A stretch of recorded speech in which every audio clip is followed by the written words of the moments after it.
So I'm Dave Sutherland. I am an advocate and a mentor for 2.3 million men and women in uniform.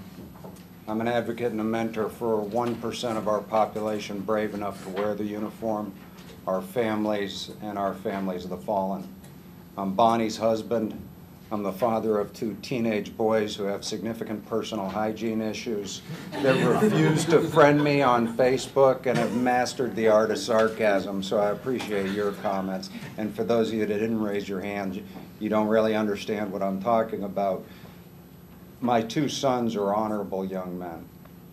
On 9/11, my oldest son was 7 years old. He's now in his 2nd semester at the University of West Virginia. He has never known a time when I was not preparing for war, at war, or coming home from war. In the past 11 years, I've spent a cumulative 3 years at home.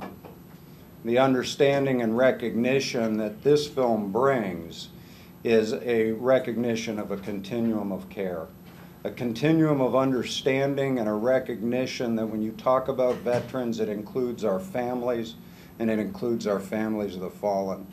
8 days after I got back from Iraq, where I commanded 12,000 soldiers, sailors, airmen, and Marines during surge operations, my wife and I were driving down the main street of Killeen, Texas.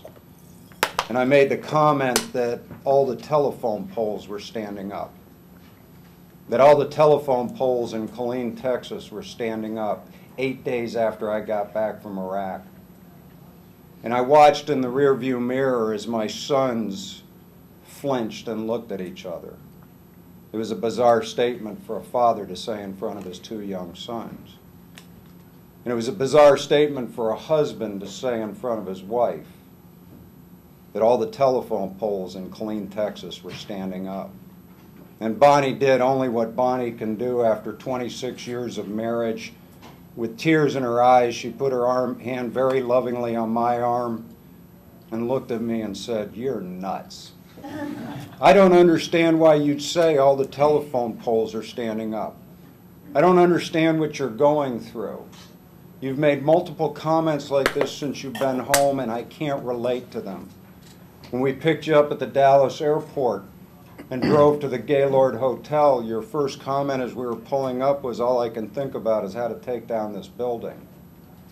Yet had I made the same comment about the telephone poles standing up in front of my 4 crew members that got blown up with me multiple times, or got in firefights with me, or went with me to hug my wounded and salute my dead, their comment would have been, yes sir, and the streetlights are working too.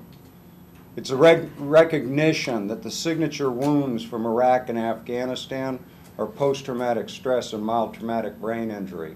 And they manifest themselves in front of our families where we look the same but may act differently. And it's an understanding that the #1 remedy for dealing with the effects of combat is feeling like you fit in, is feeling connected to communities and those you come home to. War is vile. It's one of the most vile things you can imagine, and yet there are some things more vile, and that's why we fight. Holding a 5-year-old girl in my arms 5 days after I got to Iraq, who'd been shot in the face because her father was enforcing a rule of law, not Sharia law. That's why we fight. Going into a torture house, and in one corner of the rooms are arms, another corner of the room's legs, another corner heads, and another corner torsos of 70 different men, women, and children who refused to succumb to a perverse interpretation of a beautiful document. That's why we fight. Abu Nidal was killed in my province in 2001 as he was trying to establish Hezbollah in Iraq. That's why we fight. And Zarqawi was killed 4 miles from my operating base after he declared Diyala, the Islamic State of Iraq, the caliphate. That's why we fight. And we'll win because we build while our enemies destroy. But when we come home, we have challenges. We feel separated and isolated. We have difficulty talking. Yet there is an overarching desire by the American people to want to help. They just don't know how. And it's this film, the understanding of how, that builds public awareness, the recognition of our ability as a country to not say it's government solutions, but rather a community solution. I fought for my family, my neighbors, my community, and my buddies on my left and my right. And I come home to my family, my neighbors, my community.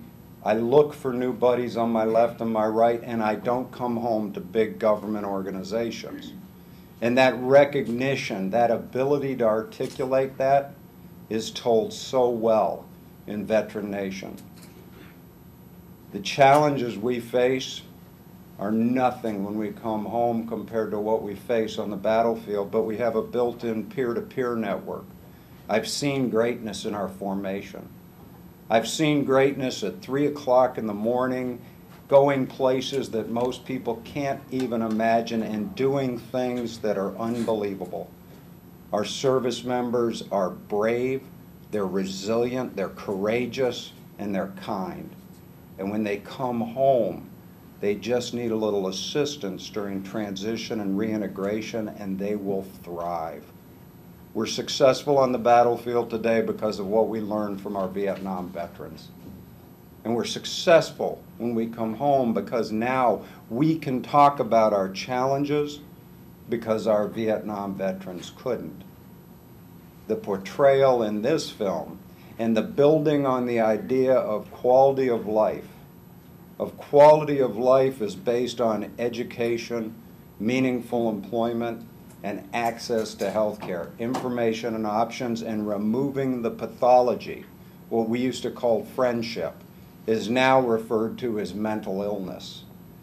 And a recognition of the capacity for greatness, the potential for greatness, is about community leaders connecting in meaningful ways and understanding our skill sets, our knowledge, and our values, and what we can contribute as opposed to being segregated off to or isolated into government programs.